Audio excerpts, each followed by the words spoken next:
আসসালামু আলাইকুম, সবাই কেমন আছেন? আমার বাচ্চার একটা ছোট্ট আবদার, সেটা হচ্ছে ও ফোন ঘাঁটতে ঘাঁটতেই দেখে যে ডোনাট, তো দেখেই বায়না করতেছিল, আম্মু আমাকে একটু বানিয়ে দাও বানিয়ে দাও।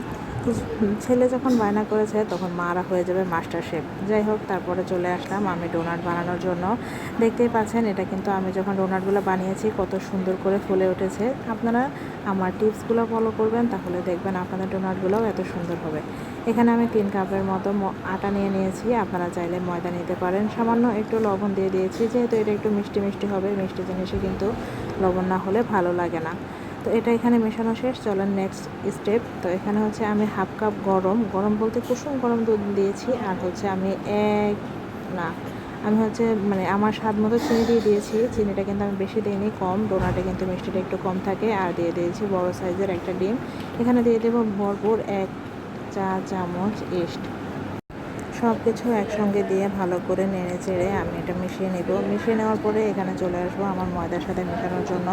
সবটুকু দিয়ে ভালো করে একটা স্মুথ আমি ডো করে নেব। ডোটা কিন্তু একটু নরম হবে, অনেক বেশি শক্ত হবে না। তো এখানে ভালোভাবে আমি ডোটা করে ঢাকনা দিয়ে রেখে দেবো মিনিমাম 40 মিনিটের মতো। 40 মিনিটের মধ্যে আপনার ডোটা কিন্তু সুন্দর ফুলে উঠবে।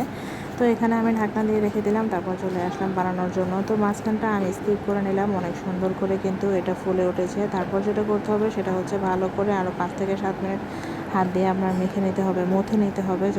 যত বেশি এটা মথবেন তত বেশি এটা মজা হবে। তো মথে নেওয়ার পরে এখন আমি একটা 1 ইঞ্চির মতো মোটা করে একটা রুটি করে নেব। আমি কিন্তু দুটা মানে ভাগ করে নিয়েছি, এখানে হচ্ছে একটা ভাগ। তারপরে হচ্ছে গ্লাস দিয়ে, আমার বাসায় একটা গ্লাস ছিল, আমি এই গ্লাসের সাহায্যে সুন্দর মতো গোল গোল করে শেপ দিয়ে নিলাম। আপনারা যদি চান তাহলে বয়মের মুখ দিয়েও করতে পারেন, অথবা কুকি কাটার যাদের বাসায় থাকে কুকি কাটার দিয়ে করবেন। তারপরে হচ্ছে বোতলের মুখ দিয়ে ছোট ছোট করে ডিজাইন করে মাঝখানটা যেভাবে কাটে সেভাবে কেটে নিলাম। তো এখানে কিন্তু আমার প্রায় 15 থেকে 16টা হয়েছে। অনেক মানে আমার ছেলে, আমি যেদিন বানিয়েছি সেদিন হচ্ছে দুপুরে ভাত খায়নি, শুধুমাত্র এই ডোনাট খেয়েছিল। এত বেশি পছন্দ করেছে। আর এটা আমি ফার্স্ট টাইম করেছি, আলহামদুলিল্লাহ ফার্স্ট টাইমে আমি অনেক ভালো করেছি, এই জন্য নিজেকে নিয়ে নিজে অনেক গর্ব। যাই হোক, তারপরে হচ্ছে চলেন এখন হচ্ছে এগুলো ভেজে নেওয়ার পালা। তেলটা কিন্তু খুব বেশি গরম করা যাবে না, খুবই হালকা আছে। যখন হালকা আছে এটা ভাজতে হবে। অল্প গরম যখন হবে তখন হচ্ছে এটা আপনারা উল্টে পাল্টে ভেজে নেবেন। যখন এটা তেলে দেবেন তখন বুঝতেই পারবেন যে এক পিঠ যখন লাল হয়ে আসবে, ব্রাউন কালার হয়ে আসবে, তখন হচ্ছে অন্য পিঠ উল্টে দেবেন। তো এখানে আমার ডোনাটগুলো দেখে বুঝতেই পারতেছেন কীভাবে ডোনাটগুলো মাশাআল্লাহ ফুলে উঠেছে। আমি কিন্তু ডোনাটগুলো যখন গার্নিশ করি তখন হচ্ছে আমি কোনো চকলেট কালার ব্যবহার করিনি। আপনারা যদি চান চকলেট ফ্লেভার দিতে পারেন। এখানে আমি এখন গার্নিশ করে নেব। সবগুলো কিন্তু আমি ছোট অথবা মিডিয়াম করেছি, একটা শুধুমাত্র অনেক বড় করেছি। সে দেখতেই পাচ্ছেন একটা কত বড় হয়েছে, বালিশের মতো। এটা বেশি বড় হয়ে গেছে, ওটা আমি খাবো। যাই হোক, এই তো হয়ে গেল। আমার আরও ছিল, এগুলোই শুধুমাত্র আমি সামনে নিয়ে আসলাম। এখন হচ্ছে আমি যেটা করব, একটু চিনির পাউডার আছে, মানে একটু চিনি আছে, চিনিটার মধ্যে আমি হচ্ছে কিছু ডোনাট গড়িয়ে নেব আর কিছুটা হচ্ছে আস্ত রেখে দেব। চলেন তাহলে দেখাই চিনির মধ্যে আমি এগুলা কিভাবে মেখে নিব। চিনির মধ্যে দিলে কিন্তু একটু মিষ্টি মিষ্টি লাগে। ডোনাট কিন্তু এমনিতে কম মিষ্টি হয়, সেক্ষেত্রে কিন্তু আপনারা চাইলে মিষ্টিটা আরও বাড়িয়ে দিতে পারেন।